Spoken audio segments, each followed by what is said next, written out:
Okay, good afternoon, everybody. Hope everybody's doing well. Busy getting ready for Oregon. Looking forward to the opportunity to play Saturday evening, 6 o'clock kick.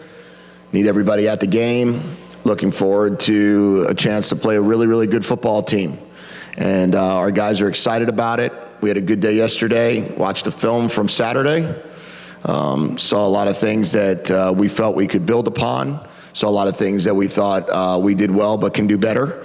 And excited about that. I thought that after watching the film, there's no doubt to me that Jayden de Laura, I'm sure will be the Pac-12 Player of the Week, and deservedly so.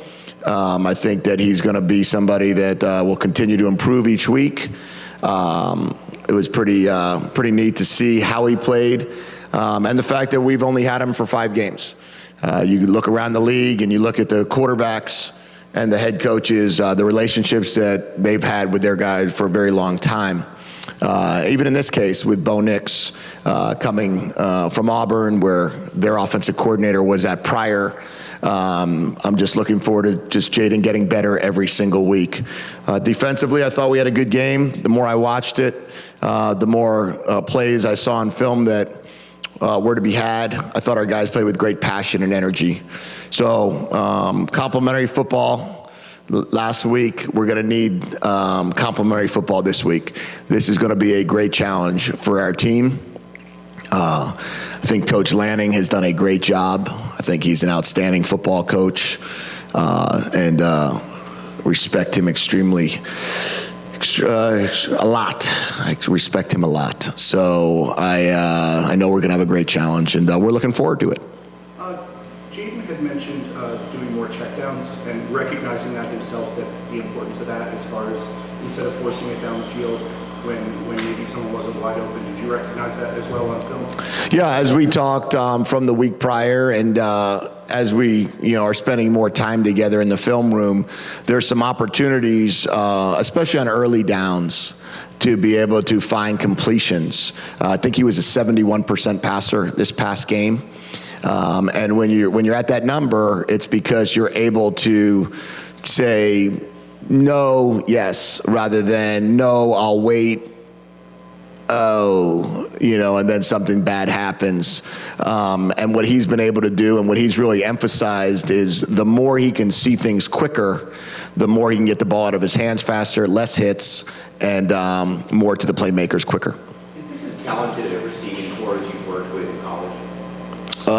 It's a very good receiving core. I've been very fortunate. We had a bunch of first rounders at Miami in the 2 years I was there. We had at Michigan, Amara Darbo and J.U. Cheston were both drafted in the 3rd and 4th round. Eric Decker at Minnesota. At UCLA, Jordan Lasley and Darren Andrews were both NFL players. So, but this is certainly a good group, and it's fun to coach them. Could you characterize the game as a trust-building game between you and Jayden, and maybe a game where he's going to get confidence in the system with the success that he had? I think, every week we continued to build trust. He was 20 for 29 against North Dakota State, had no turnovers, in a very good game. Against Cal, he threw for 401 yards and continued to move the ball. This week, he did it again. I think every day we build more and more trust, and that's what it comes down to. This is year 1, game 5 for us, and he's a sophomore coming out of a run-and-shoot system. So the more time he spends in our system, the better he's going to be. And he has all the gifts physically. So it's now a matter of just continuing to improve in the system. What are the factors that go into the game planning of a trick play? When to call it, whether to call it? Most of the plays that we run in a game have been practiced numerous times throughout. Might have gone in 3-4 weeks ago, might have gone in training camp. Just kind of looking at certain coverages that you want to run certain plays for. You need to be able to get certain indicators that you can run a certain play, and then feel You know, do you feel it's the right time to call it? Is there a reason to call it? Do you feel like they're over pursuing on the backside so you can, you know, do certain things to open it up? You know, hopefully as you go through, you know, I think that there's always a place for an opportunity to take a shot at one of those, weekly, bi-weekly, something to that effect. But, you know, they don't always work, and they're just another play. What do you hope to see out of Kean in his new role, and what's maybe his potential for this year? Kean's going to have to step up. You know, it's a next man up mentality, and he's going to have to play more than he was probably expecting to play, let's call it a couple of weeks ago. He's extremely athletic. He is 238 pounds. He's strong. He can run. He can catch. But it's college football now, and you're now blocking defensive ends that are big and strong, and some older than you, and he's going to have to not just be a pass catcher. I expect him to be able to run the football, to be able to run behind him and have him cut off the backside ends if we're running away from him. And really, in general, I think Kean's just going to grow up fast. Questions about Tanner, sort of offshoot of that. Is he basically playing a different position than he was playing before? Or is there a lot of overlap between the two? And then what did you guys make of that play where you kind of locked the guy and a lot of the Yeah, Tanner's playing the same position as he played. He's there in both, you know, in our zebra package. He's the only tight end in the game. Alex and him were rotating. So Tanner will take more of those reps. Kean will take some of those reps. Roberto or Tyler or somebody might come in for a few of those. And then when we get into our two tight end sets, it's a pretty balanced formation. So whichever side you're on. But for the most part, Tanner's role's not really changing too much, but potentially expanding here or there. What about that play? Oh, it was a good block. I think that Tanner, the more confident you feel as a blocker, the more you're going to continue to drive players down the field. The more you'll use your feet rather than just try to block with your hands. And what Tanner did was he kept his feet moving, and he kept them engaged, so you kept seeing kind of the defender moving with him backwards. And when you have that, that's just great effort. And it's also the determination to block through the whistle rather than just assume a player's blocked. Was this T-Mac's most complete game, in your opinion, beyond just the ability to catch the ball? Yeah, I think when you watch T-Mac this past week, the blocking showed up. We used him on a critical 3rd and 3 where we ran a quarterback sweep play where he blocked the defensive end and did a really nice job with that. I think you saw some blocking downfield. Still needs to get better with his run blocking, his pass blocking. There was a screen that we threw to Cowing that was a 3rd and 20 that we got tackled 2 yards short of the sticks. We could have completed that block better and gotten the end zone. But T-Mac's improving every week. I expect a better game out of him this week than last week. But, you know, when it comes to being a true freshman and starting and playing 65 plays in a game, you have to start building up that callus of being able to just, you know, get better, get stronger, and get tougher. And he's doing all of those 3 things. It's pretty cool to watch. When Cowing gets the ball, what makes him so elusive? He's fast. He's twitchy. He has the ability to see space in front of him.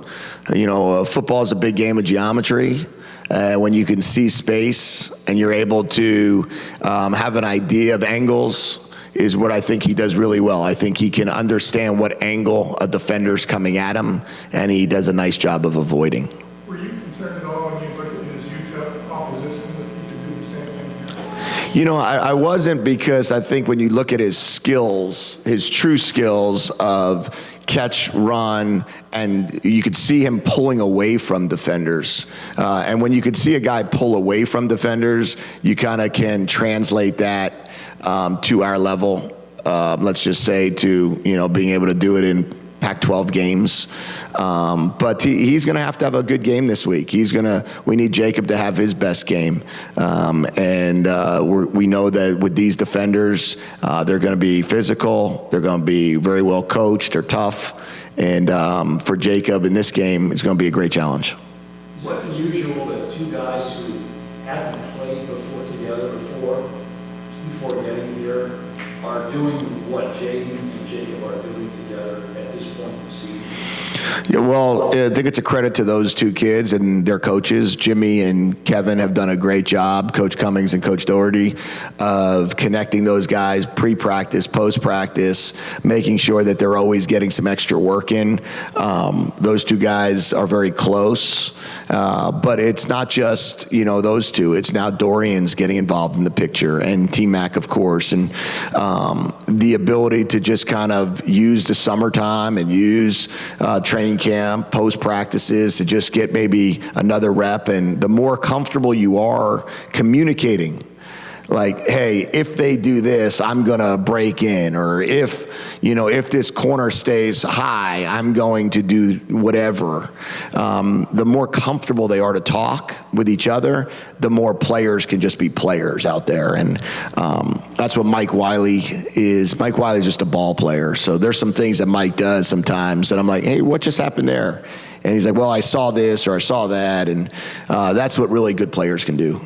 Can you guys example that? You guys use that package on defense with Deuce Davis and Ty. What do those guys maybe bring to the table in those situations? Depth, number one. We don't want to have the same four defensive linemen play every snap. It's a physical game. It's you're up front. Your guys are trying to wear on you a little bit. And we talked really in the offseason when Coach Nansen, when we hired him, one of the biggest things that he's shown over the different teams he's been with is the amount of defensive linemen that play and rotate. We weren't getting enough of that. And we needed to make a decision that we were going to play freshmen in the rotation. And when you need to, our depth was coming from true freshmen. So Jacob Kangaika, Ty, Deuce Davis, Deuce Lane. So when you're using your true freshman as depth, you got to make that decision that you're willing to live with some of the things that can happen. And that's what we decided to do. Do you have an example of something Wiley's done recently or Yeah, the first touchdown he caught, he was not necessarily designed to run that route per se. He was more a check down on the left side of the tackle box, but he just saw the space occur right in front of him, and he said, if I go right here, I'm going to be wide open right in front of Jaden's vision. And but if I hang out here on the left, that will linebacker can attach to me. And he just kind of was a player. And he just made a big-time play, and Jaden saw him right away, gave it to him, and walked in the end zone. Jedd, back to the trick plays, when do you know or get a sense that one of those plays might work in the game? Is it early on, or do you just say, oh, let's call it now because you see the formation? Yeah, I think it's more in terms of, you have to look at a trick play as just another play. When you look at it more than that, you start thinking to yourself like, do I save it? Do I not save it? When do I call it? How important is it? Is this going to change the game, change the outcome? And I don't think that's the most beneficial because we shouldn't put any more emphasis on any play. It's just like the first play of the game. What should we call the first play of the game? Oh, God, I don't know what to do, right? That's really not the case, right? It's just a play. If you hit on it, it's first down again, and if you don't, it's 2nd and 10, But we all have these conversations with ourselves. Trick plays, or whatever they are, gadget plays, to us is like, hey, it's the right time to call it. We're going to call it at this moment.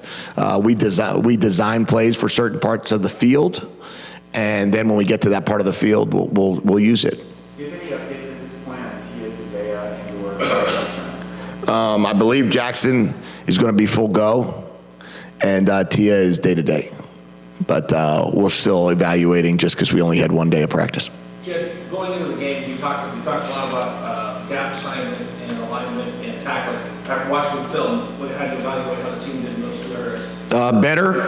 Better in all those areas, and continue to get better. We need to continue to improve in all those areas as well. 10 missed tackles for 65 yards. Can't have it. You're going to always have a missed tackle or two in all leagues. And you're certainly going to have it in our league where you have a lot of skill players. But you want to try to minimize that, the missed tackles. You need to create a couple tackles for losses, and then make it hard to run. So we're going to spend all week long talking about gap fits, talk about run fits, talk about being where we need to be, and we'll drill tackling every single day this week as we did last week to see if we can be a little bit better at it. What's your reaction to the number of mid-season coaching changes? Disappointing. I think that, there's a lot of people that get affected by coaching changes. You have a lot of assistant coaches. You have a lot of assistant coaches' families. You have players that have committed to those coaches that now feel like they let someone down. You have scenarios where there are people that are committed to trying to help programs and to those coaches, and things are changing constantly. And it's an unfortunate part of the business. But, I don't like it for anybody, and I think it's a sad day when coaches get let go.